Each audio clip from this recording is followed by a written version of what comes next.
Bonjour tout le monde, mon nom c'est Maria José Labé. Je suis travailleuse sociale à l'urgence de l'hôpital Royal Victoria au Glen. Je travaille en urgence depuis 4 ans et un peu plus, 6 ans déjà. Voilà, je passais par tous les services de l'hôpital depuis 2004.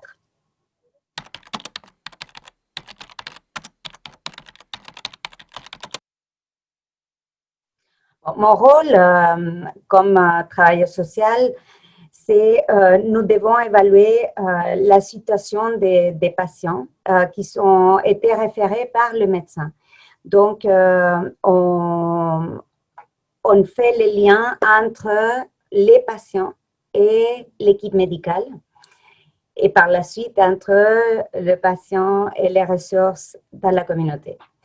Donc, ce que normalement on fait, c'est on demande au patient c'est quoi la raison pour laquelle il est venu à l'hôpital, c'est quoi ses attentes par rapport à cette visite à l'urgence.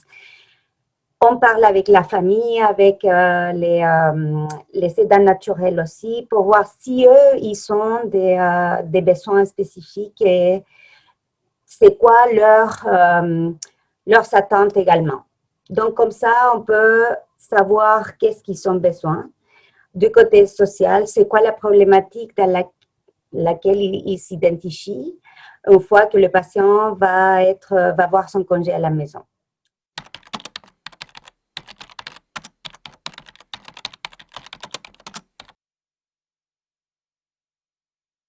Le travail à l'urgence, c'est imprévisible et très intense, parfois. Donc, ça vient par vague. Maintenant, depuis la pandémie,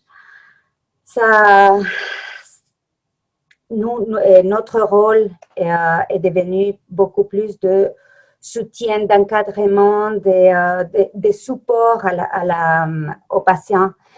Parce qu'il y a aussi pas juste les problèmes médicaux physiques, mais aussi psychologiques. Donc, on est très impliqué dans le côté donner un encadrement à cette angoisse qu'on voit de plus en plus dans la salle d'urgence. Pas juste avec les patients, mais également avec leurs familles.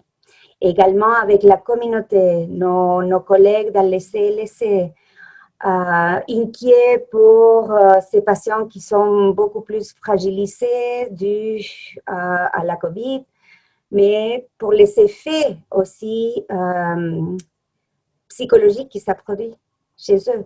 Ils ont peur, ils sont en isolement, on a beaucoup de patients âgés qui sont les plus fragiles des fragiles. On essaie de les orienter vers une meilleure adaptation de cette situation qu'on croyait était passagère. Et puis là, aujourd'hui, on voit qu'il y a une 12e vague. Donc, on essaie mon approche avec eux, c'est juste dire, OK, une fois que vous allez partir de l'hôpital, on va se concentrer sur une tâche à la fois. On va laver la vaisselle, on va lire un livre, on va essayer de limiter, regarder la télé, surtout les nouvelles, mais également les sensibiliser à la prise des mesures sanitaires comme la distanciation sociale, utiliser les masques tout le temps, se laver les mains. Il y a aussi donner du support pour les gens qui sont de plus en plus avec des problèmes financiers, avec ces personnes âgées qui doivent être hébergées et qui sont horreur d'aller à un CHSLD à cause des nouvelles qu'on entend dans la télé, de la contamination et la propagation du COVID dans les CHSLD.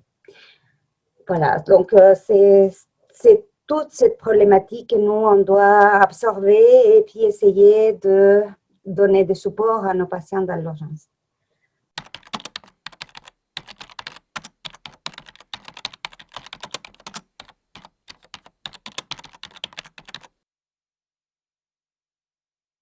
Depuis la pandémie, les gens ils se sont bon, tout le monde, on s'est coupé de plus en plus de notre entourage social. Donc, on est de plus en plus isolé.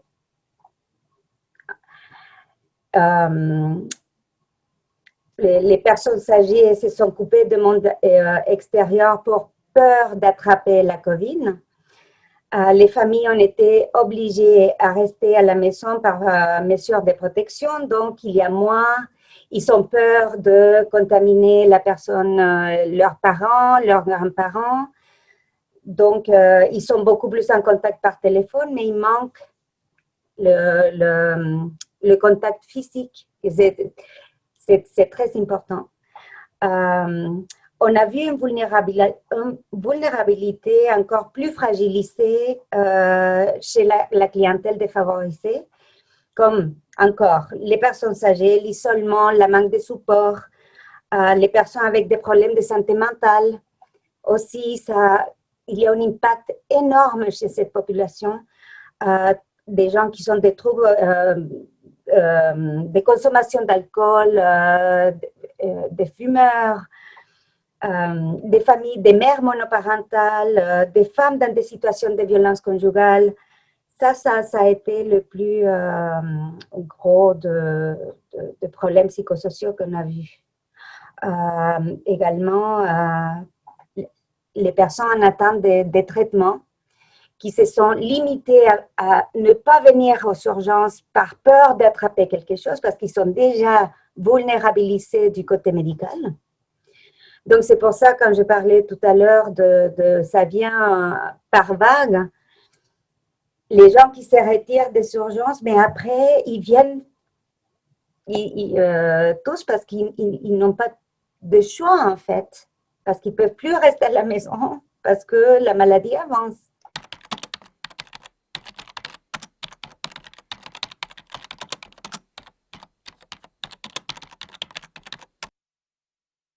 Comme travailleur social, on a énormément de leçons à apprendre de tout ça. On va apprendre une façon d'agir dans une situation de crise pendant une période assez longue.